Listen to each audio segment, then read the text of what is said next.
La llamada entró a mi teléfono celular poco después de las 8 de la mañana del martes 7 de julio del 2015. Me apresuré a responder con un buenos días y al otro lado de la línea escuché el ulular de las sirenas de una ambulancia. Mi corazón empezó a latir. El miedo, inevitable, me despejó. «Date vuelta aquí, date vuelta», escuché que gritaba la voz conocida. Bueno, insistí yo, casi entrando en pánico. «Reportera, nos están matando, nos emboscaron, le dieron a Joaquín, ya mataron a su hijo», gritaba con horror la persona al otro lado de la línea y se cortó la comunicación. Quedé paralizada. Tardé 3 segundos en reaccionar. Llamé a Lucio Soria, mi compañero fotógrafo, le expliqué lo que ocurría y quedamos de encontrarnos a la salida de Ciudad Juárez para trasladarnos juntos, como lo hemos hecho los últimos 9 años, juntos, siempre juntos, por nuestra seguridad. El ataque armado ocurría en el municipio de Guadalupe, al este de Ciudad Juárez, y nosotros estábamos a poco más de 60 kilómetros de distancia. La agresión contra Joaquín Hernández Aldaba era un acto violento terrible. No solo era el más reciente director de la policía, nombrado 16 días antes, Joaquín, el único policía que quedaba vivo en esa comunidad fronteriza. Lucio y yo salimos de Juárez y tomamos la carretera Juárez Porvenir en silencio, a la expectativa de lo que nos esperaba. Nuestro jefe de información estaba enterado de la situación y estaba al pendiente en la redacción de las novedades que enviáramos por teléfono celular. Lucio recibió algunas llamadas de otros colegas y les advertía de lo que ocurría. Ellos se sumarían a la cobertura por seguridad nuestra y de ellos. Los minutos se me hicieron eternos mientras recorríamos la carretera Juárez Porvenir hasta llegar a mi querido valle, el Valle de Juárez. Es una zona rural azotada por la violencia provocada por los cárteles de Juárez y Sinaloa que desde el año 2007 pelean los kilómetros de frontera sin muro y muy poca agua del río Bravo, que lo hacen el punto ideal para el cruce de drogas y personas de México a Estados Unidos, y de armas, y Fayuca a la inversa. Eso y la escasa presencia policíaca del lado mexicano hacen de este lugar el paraíso de los narcos y la pesadilla de los pobladores, que en su mayoría tienen la doble nacionalidad, y los niños suelen ir a la escuela cruzando los puentes internacionales, a veces sin su pasaporte americano. El ataque armado contra el comandante de la Policía Municipal de Guadalupe no era la primera balacera que cubríamos en esa apartada región agrícola, reconocida por la calidad de su algodón, pero esta vez era diferente. Un integrante de la comunidad estaba en riesgo y había pedido a gritos nuestra presencia, y yo tenía miedo por él, por nosotros, por todos. El ejército mexicano me había confirmado la agresión. La primera versión del hecho era la portada del diario digital y los soldados me avisaban que se desplazaban al lugar las ambulancias de la Cruz Roja de Ciudad Juárez. La Policía Municipal de Juárez instalaba retenes en las carreteras Juárez Porvenir dentro del límite de Juárez con Guadalupe para cerrar el paso a los agresores que yo retrataba, mientras Lucio conducía a prisa por la carretera recién ampliada y única vía de comunicación al valle. En otras coberturas, mientras Lucio conduce la camioneta del periódico, yo suelo mirar con atención las propiedades que encontramos al transitar entre los ejidos de Juárez y el valle. Siempre busco algún cambio entre las casonas abandonadas, quemadas o de fachadas perforadas por las balas, todo obra de los grupos delictivos que han sembrado el terror en la zona. Tengo la esperanza de ver que sus dueños regresaron y reparan las viviendas, pero eso no ha pasado.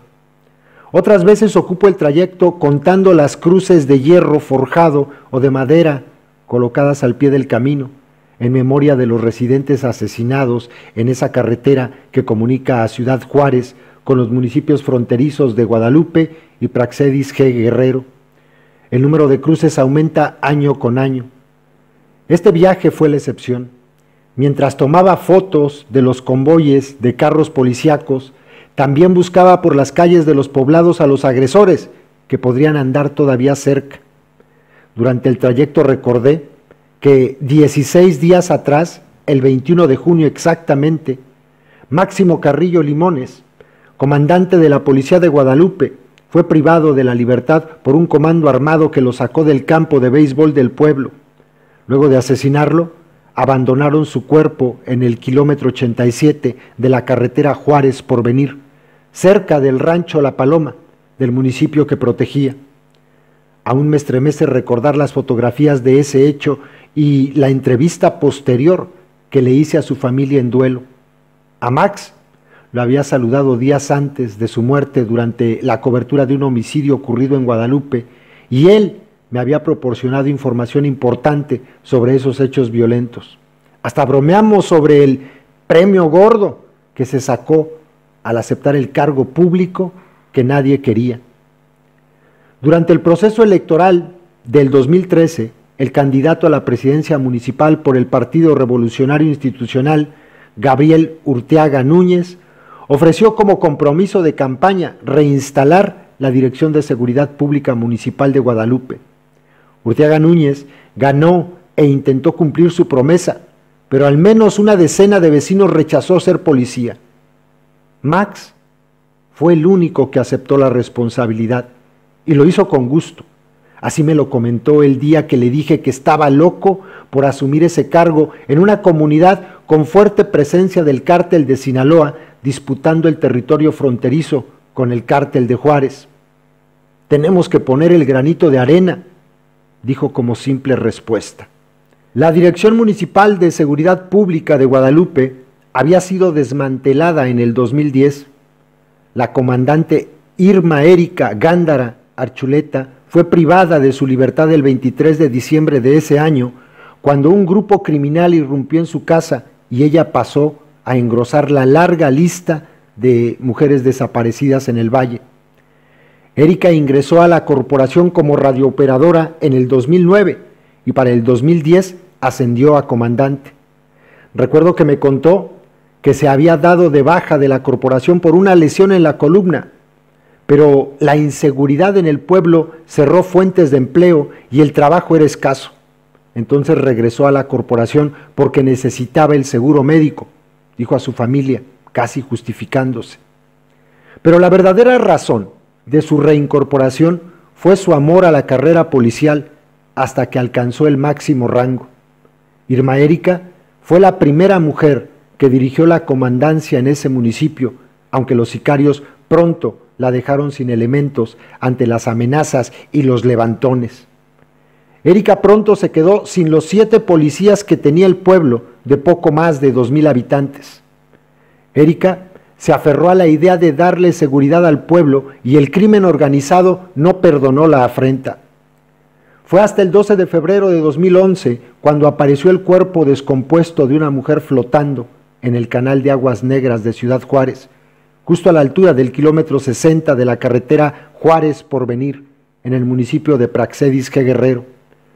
8 meses después, el Servicio Médico Forense recibió los resultados del perfil genético y oficialmente fue identificada como Erika Gándara, la mujer desaparecida el 23 de diciembre de 2010. Hasta entonces su familia recibió su cadáver. La causa de muerte fue un traumatismo cráneoencefálico severo. Con el asesinato de la comandante de 28 años, ese 2010, la policía municipal quedaba desarticulada por primera vez en su historia y el pueblo sin seguridad pública, hasta que Max aceptó el cargo ofrecido por Urteaga Núñez en el 2015.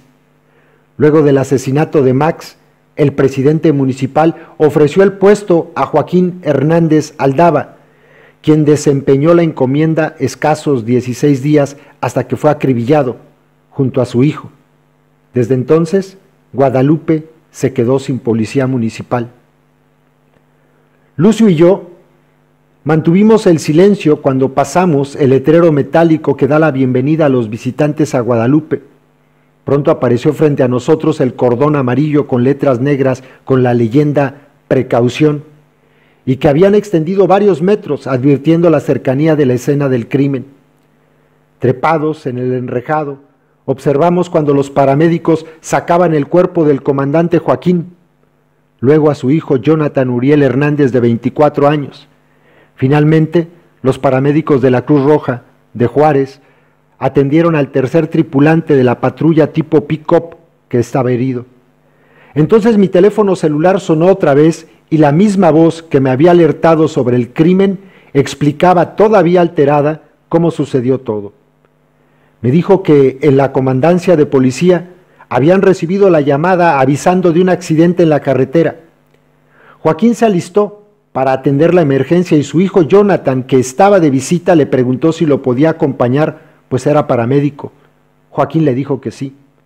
También se sumó un civil que ese día acudió a pedir trabajo y había entregado su solicitud de empleo con sus documentos personales. La patrulla con los 3 tripulantes salió deprisa mientras los técnicos en urgencias médicas de Protección Civil lo seguían a unos metros de distancia. El comandante se adelantó. Nosotros no pasamos del entronque y cuando nos dimos la vuelta en U, vimos cuando los rodeaban y los rafagueaban desde varios vehículos. No tuvimos de otra más que regresar a la base. Nosotros no llevábamos armas, nada con qué defendernos, decía en forma atropellada el paramédico, casi justificándose por haber salvado su vida. Avisamos al ejército y a la fiscalía mientras nos dirigíamos a la presidencia, agregaba. En el edificio histórico, prácticamente todo el gabinete se ocultó. Ese día, las puertas del edificio municipal se cerraron un momento, pero el acceso de entrada a la comandancia de policía se cerró en forma definitiva por orden del alcalde Urteaga Núñez. La dirección de policía permanece desmantelada hasta ahora. El Valle es una comunidad que resiste a desaparecer. Aquí viven poco más de 1,500 personas de los 9,000 y pico que el INEGI contabilizó en el conteo de 2005. El decremento de la población a causa de la violencia ha sido impresionante para propios y extraños. Juárez, Guadalupe y Praxedis G. Guerrero son la perla de la corona para un país que primero fue punto de paso de la droga a Estados Unidos y de armas de fuego hacia México. Kilómetros y kilómetros de una frontera sin muro, con escasa agua en su río y muy cercanos a la carretera interestatal 10 que entrelaza a casi todos los estados de la Unión Americana. Son el paraíso para los traficantes de droga. El valle cuenta con enormes brechas adaptadas como pistas clandestinas, una sierra poco peligrosa que enlaza la frontera con la carretera panamericana y evade los retenes militares y aduanas fronterizas. Por aire y por tierra, el trasiego de droga ha sido por décadas la principal actividad de esta zona, reconocida internacionalmente por su calidad en el algodón que produce. Recuerdo que la primera semana de octubre del 2010 se habían registrado algunos hechos violentos en el municipio de Praxedis G. Guerrero y llamé por teléfono a la comandancia de policía en busca de información. Me contestó una mujer con voz muy juvenil y pensé que era la secretaria, así que le pedí que me comunicara con el comandante. «Soy yo», me aseguró la voz de niña. Así conocí a Marisol Valles García, que por teléfono me contaba que tenía 20 años, que aceptó el trabajo porque tenía un hijo que mantener y como estudiante de criminología en Juárez se sentía capaz de desempeñar el cargo en el que estaba al frente de otras 3 mujeres y unos cuantos hombres más.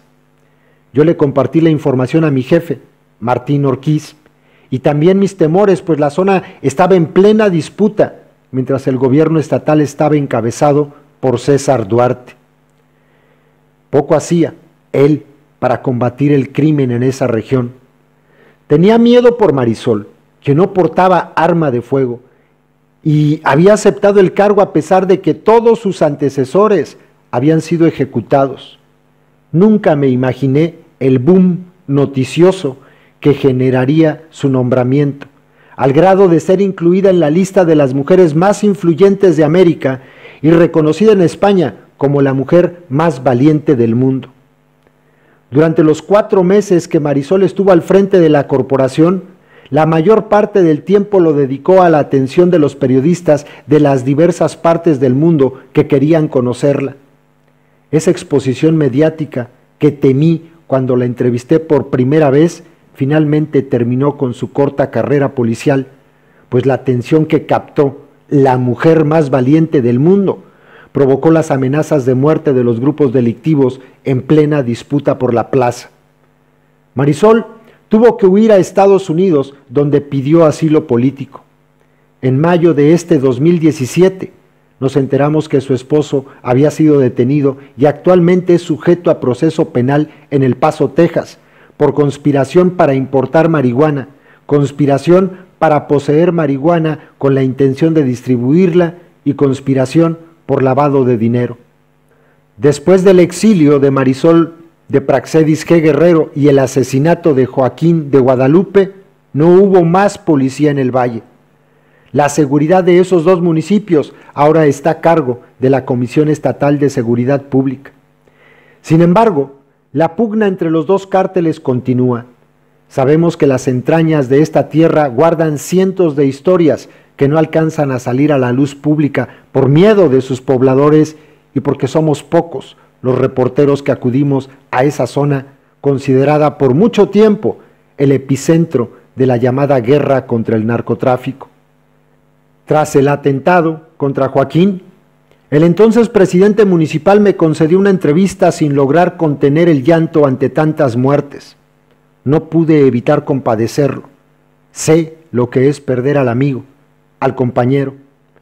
La violencia que azotó a Ciudad Juárez a partir del 2007 trastocó casi todos los hogares fronterizos y también a la redacción del Diario de Juárez, donde trabajábamos Armando Rodríguez y yo. Choco, como lo apodaron por su tez morena, fue asesinado dentro de su auto con su hija dentro. Esperaba a su otra hija para llevarlas al colegio cuando lo acribillaron vil y cobardemente un 13 de noviembre del 2008. Carajo, todavía lo lloro.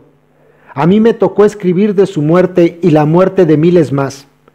A las 11 de la mañana de ese horrible 13 de noviembre decidí que tenía que salir a la calle y seguir haciendo el trabajo de reporteo, pese al dolor, pese al miedo, pese a todo. Y no solo fui yo, toda la redacción se sacudió las lágrimas y salimos a hacer nuestro trabajo. Por eso estaba ahí en el Valle, esa mañana del verano del 2015. Por eso voy siempre que los ciudadanos me llaman para denunciar casas quemadas o la presencia de los grupos rondando las calles, imponiendo toques de queda, porque me piden ayuda para publicar las fotos de sus hijos, esposos o padres desaparecidos, porque me mandan WhatsApps y la ubicación de las casas donde presumen que hay fosas clandestinas y la autoridad ignora esas denuncias anónimas. Contar lo que ocurre en el Valle ha sido casi un compromiso personal y mi familia lo ha asumido con sus propios miedos y preocupación. Asimilan las veces que tengo que salir a esa zona donde todo puede ocurrir, incluso que el ejército mexicano nos amenace. Eso nos ocurrió a mi compañero fotógrafo Mario Bañuelos y a mí cuando nos amagaron con desaparecernos. Pudo ser, estábamos a más de 80 kilómetros de distancia de Juárez.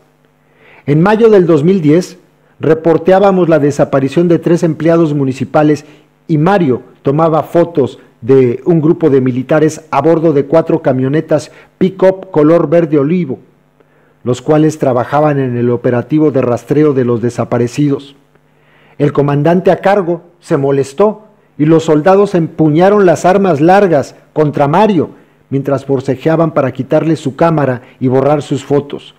Yo intervine y casi a golpes y con gritos logré que soltaran a mi compañero y le regresaran el equipo fotográfico, no sin antes recibir la amenaza de que nos iban a desaparecer. Casi volábamos de regreso a Juárez, pero en el trayecto hicimos la nota informativa y anexamos las fotos al periódico digital. Si nos pasaba algo, al menos había una denuncia pública. El regreso fue tenso y cada 5 minutos nos llamaban de la redacción para saber que estábamos vivos. Esta agresión se denunció ante la Comisión Nacional de Derechos Humanos y no prosperó. Muchos meses después, ni siquiera recuerdo cuántos, a Mario y a mí nos llegó una carta que decía que los militares iban a tomar cursos de derechos humanos y la firmaba el general Salvador Cienfuegos Cepeda, hoy secretario de la Defensa Nacional. El miedo a morir en una cobertura no era una paranoia mía. En septiembre del 2010, el día 16 para ser exacta, era asesinado mi compañero fotógrafo Luis Carlos Santiago Orozco, de 21 años, y en el ataque resultó herido Carlos Sánchez, que tenía poco menos de 2 semanas en el diario, aprendiendo el oficio.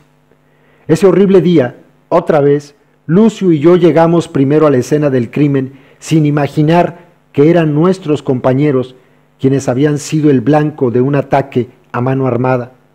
Carlos, quien nos solía acompañar a Lucio y a mí en las coberturas, estaba ahí, sangrando, casi inconsciente, pero abrazando su cámara fotográfica que me entregó como su más preciado tesoro.